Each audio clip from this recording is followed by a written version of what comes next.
Got a lovely oak sleeper here out of someone's garden. Now, I don't know if it's the same. I guess it's the same across the world.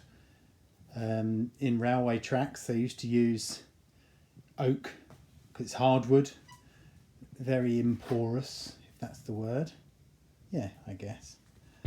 And or impervious to water penetration. There we go. And sit the rails on it because it had very little deformation over the years. And like I say, I've got it out of someone's garden with a view to make a couple of habitats out of it. I'm chopping that end off because it's damaged and it's got some spikes through it on the other side. Actually, rail spikes, which I'll turn it over and show you in a minute. I've just realised, having spoken about it, what they are. There'd be the spikes that where the iron railway lines used to sit. But as I'm cutting it, I'm realising I'm getting a strong odour of creosote. Now, creosote is a treatment that they used to pressure treat into oak and other woods as well to make it last longer. And like, this wouldn't surprise me if this was 50 years old. Maybe it could be quite easily. It makes the wood, oak lasts a long time anyway. It makes the wood last so much longer. So as I'm cutting it, I'm smelling it. Now, creosote's banned now. There are some generic alternatives like creosote with a C, as in C-O-T-E at the end instead of S-O-T-E. But creosote is a carcinogenic substance, so I don't believe it's allowed to be used anymore. But it would be dangerous to life. It would have a high VOC, volatile organic compound rating. So I'm now, as I'm cutting it and smelling the creosote, which you can't smell when it's just the outside because it would have been washed off over the years. I'm now smelling it, so I'm in two minds whether to use it, but I'm also in two minds whether to waste this lovely bit of wood.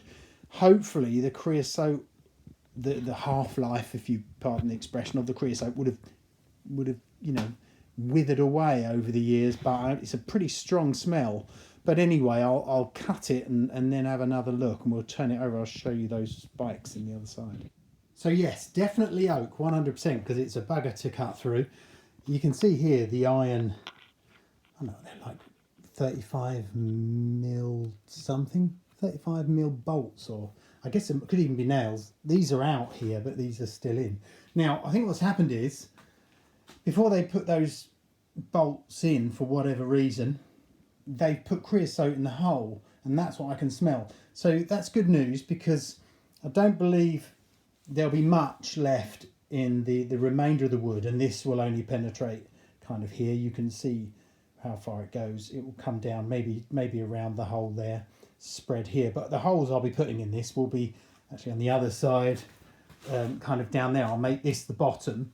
So hopefully there'll be small chance of affecting the bees.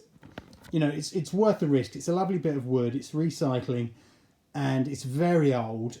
And if it doesn't work, then you'll just have a failure, a local failure on this piece of wood. You're not going to be affecting the wider community of bees.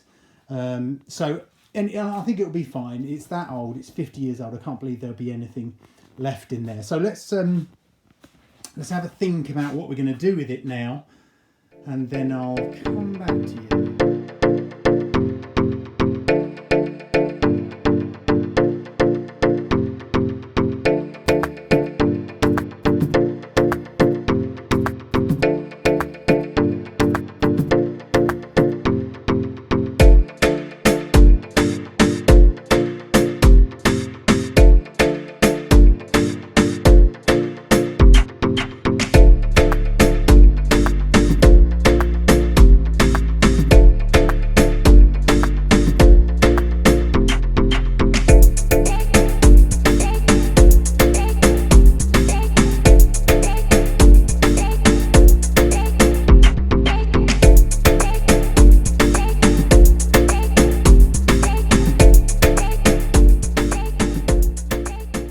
So yes, loads of creosote in there.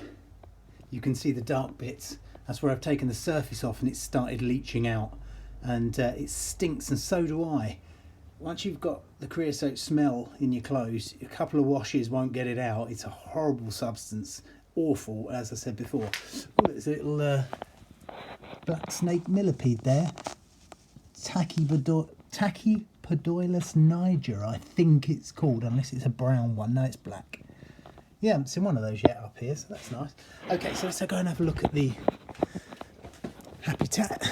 I'm really pleased with it. It's come up really nice, and it's very arty, as is my way. Just press the screen there.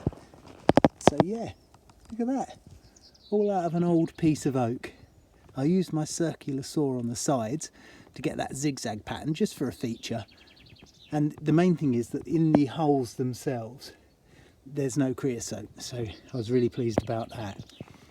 So yeah, I might make one for myself, but I always say that and never do. But maybe I will, because I've got half of it left that I could use. So anyway, thanks for watching. Like and subscribe and ring the bell, because all the money goes to wildlife and rainforest. So stay safe and we'll speak soon.